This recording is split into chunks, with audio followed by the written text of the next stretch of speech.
So, Yeah. Srivastav Senior and Junior, Yeah. take me Actually, to Lucknow. yeah. There are 2-3 ways of doing it. Yes. There are a lot of niche tourists, Hmm. like who will come to Lucknow not to look at the monuments, but to uh, learn about the poetry and music. Wow. Okay.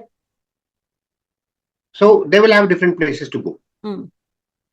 There are people who are interested in the history part, especially the freedom struggle, Hmm. 1857 and things like that. Hmm. So there are tours designed to take them Hmm. to all those places. Hmm. And there's a general tourist who comes and ticks the boxes. Hmm. But the important thing I feel for any city, forget about Lucknow, is never tick the boxes. Correct. Because been there, seen that, got a selfie, posted on social media, and then move to the next place. And wrote a post, talked to some guide and like that. So what I feel, these are the few don'ts about Lucknow. Never tick the box. Get a Thank you feel for of the saying thing. that. I really Yeah. like that. I appreciate it. Please don't. It is you're not giving, you're not doing justice to such a Yeah. rich city. But for a normal person who would like to combine many things, Yeah. I will suggest at least plan 3 days, 2 to 3 days Okay. for Lucknow.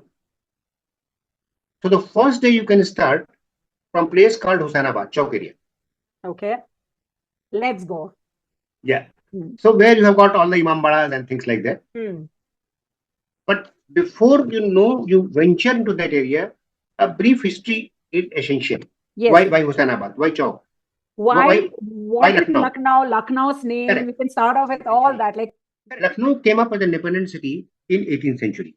Hmm. When you look at the 18th century, it was full of turbulence. A very tough period for a student if a question comes from that area.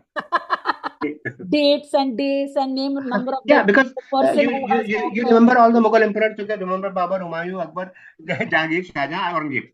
But after Aurangzeb, between Bahadur Shah Jafar, it becomes a problem. Yeah.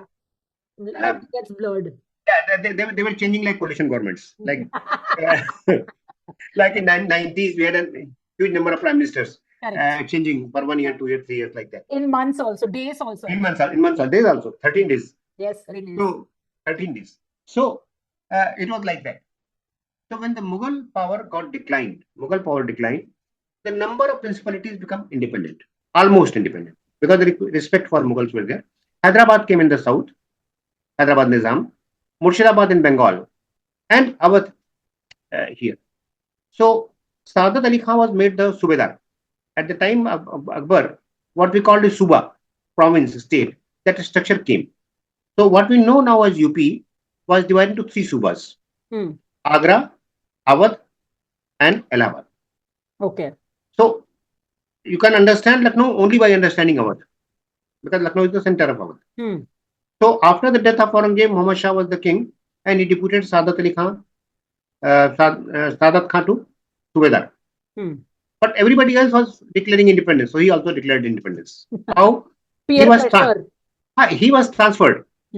Like somebody get transferred from place A to place when he doesn't want to go. He says, "No, I will not go." And he is the country head. He makes an independent country, independent company of that country. So he refused his transfer and almost declared independence. So that's how Awadh started. Initially, the capital was in Faizabad. In 1775, Asifudollah brought it back. So with the Akbar, we have the name of Akbari Gate. And all the cuisines are around that Akbari Gate. Oh, what is Akbari Gate? Akbari Gate is the name after Akbar. So the concept was there used to be Subedar. So if a Subedar would like to please his boss, do something in his honor. So Gate bana diya. Yeah, and annual performance appraisal reports, those things must have been there. Your grading and promotions. There's a certain stadium in Ahmedabad which we cannot name, is named in a similar fashion because it has to honor some. I don't know what you're talking about at all, Vaibhav, by the way. I just have no idea. It's all right. It's all right. There are certain things which remain better unknown. Known unknowns. So Jawahar Khan and his deputy, Belgrami, they created a gate in the name. Akbar never visited. So when you finished your trip to Imambara, the afternoon should be done for the gastronomic pleasure of Akbari Gate. So I think we'll listen more about, we can turn our thought to food, then food to thought, food for thought. So let us listen something about Akbari Gate area, and then I will come back to Imambadas. So what Lucknow is known for is Nawabs as well as kebabs. Yeah, it's a land of Nawabs and kebabs. That's the biggest Kebabs. statement. And Akbari Gate is the entry point of Chowk. The other entry is called Gol Darwaza, which is because it's a round gate. It's called Gol Darwaza, quite literal. But Akbari Gate, near Akbari Gate, is the famous Tundey kebab, and many people have this misconception that Tundey is a type of kebab, or Tundey is a recipe of kebab, or Tundey is a. So Tundey was actually a person, and Tundey is a derogatory term, used for somebody who's got only one hand.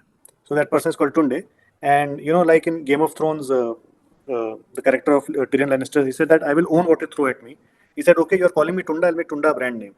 So now, so I'll turn the negative into a positive, and I'll make you're making fun of me. I'll ensure your entire generation comes and eats at my place. So Tundey is a For years. or for centuries. Centuries. Century. And you can't, there's no signboard. There's nothing that says Tundey kebab, because in earlier time, it was like, uski dukaan hai, iski dukaan hai. It was like Tundey ki dukaan hai. So even today, there is no signboard in Chowk. There's a signboard inside the store, but there's nothing big, marker. You can only go there by the smell of the kebabs. Roasted. It's a decently big place. So you get kebab there. And I know you're a vegetarian, Revati, but what you can also get there is Sheermal.